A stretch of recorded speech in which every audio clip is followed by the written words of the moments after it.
السلام علیکم ورحمۃ اللہ وبرکاتہ۔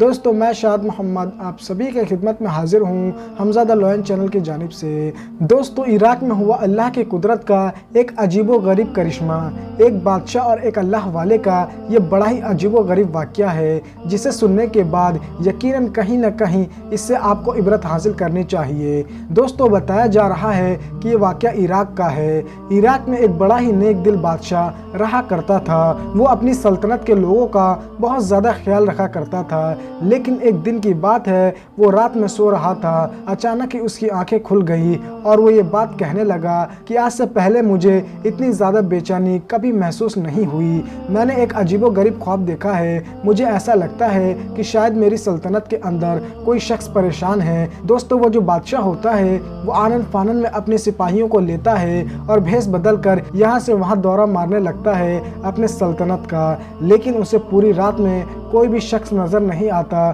جو کہ اس وقت پریشانی میں ہو۔ دوستو ہار پچھتا کر وہ بادشاہ اپنے محل کے طرف لوٹ جاتا ہے، لیکن پھر بھی اس کے دل کو قرار نہیں آتا اور دل بار بار یہ کہتا ہے کہ شاید کوئی پریشانی میں ہے۔ ایسے وقت میں دوستو پھر سے وہ بادشاہ اپنے بھیس کو بدلتا ہے اور دوبارہ سے اپنے سلطنت کے بارے میں جاننے کے لیے یہاں سے وہاں گھومنے لگتا ہے، لیکن دوستو تبھی اچانک ایک پیڑ کے نیچے اسے ایک جسم نظر آتا ہے جو کہ ایک شخص کا جسم تھا جو کہ اب اس دنیا کو چھوڑ کر جا چکا تھا۔ ایسے وقت میں لوگ اس کو دیکھ تو رہے تھے، لیکن کوئی بھی اس کو اٹھانا نہیں چاہتا تھا، کوئی بھی اس کی مدد کرنا نہیں چاہتا تھا، نہ ہی کوئی اسے غسل دینا چاہتا تھا اور نہ ہی کوئی اس کے جنازے کی نماز پڑھنا چاہتا تھا، اور جو آتا اس کی طرف تھوک کر ہی جاتا تھا۔ ایسے میں وہ جو بادشاہ تھا وہ بڑا ہی حیران اور پریشان تھا کہ آخر یہ ماجرا کیا ہے۔ یہی جاننے کے لیے وہ جا کر لوگوں سے کہنے لگا کہ اے لوگو تم اس کو کیوں نہیں اٹھاتے۔ ایسے وقت میں دوستو لوگ جو تھے وہ اس بادشاہ کو پہچان نہ سکے،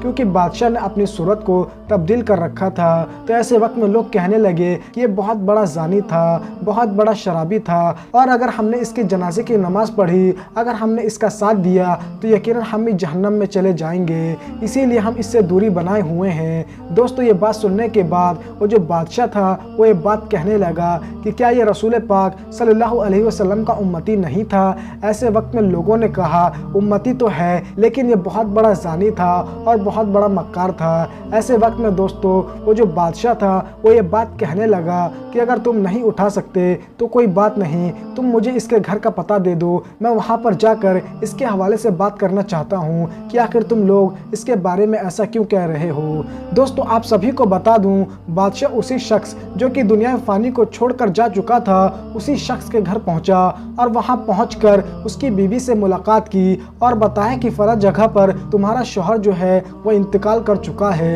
لوگ اس کو اٹھانا بھی نہیں چاہتے، یہاں تک کہ لوگ اس کی طرف تھوک کر جا رہے ہیں، لوگ اسے زانی اور شرابی بتا رہے ہیں۔ آخر ایسا کیا ہوا تھا جس کی وجہ سے لوگ آج اس کو اتنا برا کہہ رہے ہیں؟ ایسے میں وہ جو عورت تھی وہ یہ بات کہنے لگی کہ لوگ جو کہہ رہے ہیں وہ سراسر غلط کہہ رہے ہیں۔ میرے شوہر تو بڑے نیک تھے، میرے شوہر تو بڑے پرہیزگار تھے، نہ کبھی وہ کسی غیر محرم عورت کے پاس گئے اور نہ ہی انہوں نے کبھی زنا کیا اور نہ ہی کبھی انہوں نے شراب پیا۔ اس عورت کی یہ بات سننے کے بعد بادشاہ جو تھا وہ بڑا ہی پریشان ہو گیا کہ بھلا اگر ایسی باتیں ہیں تو پھر لوگ اس کے بارے میں ایسی باتیں کیوں کہہ رہے ہیں۔ ایسے میں دوستو آپ سبھی کو بتا دوں بادشاہ کی یہ بات سننے کے بعد وہ جو عورت تھی وہ یہ بات کہنے لگی کہ دراصل میرے شوہر سچ میں بہت نیک انسان تھے، کبھی انہوں نے زنا نہیں کیا اور نہ ہی کبھی انہوں نے شراب پیا اور نہ ہی انہوں نے کبھی کوئی غلط کام کیا تھا۔ ہاں میں آپ کو بتا دیتی ہوں کہ وہ جتنا بھی کماتے تھے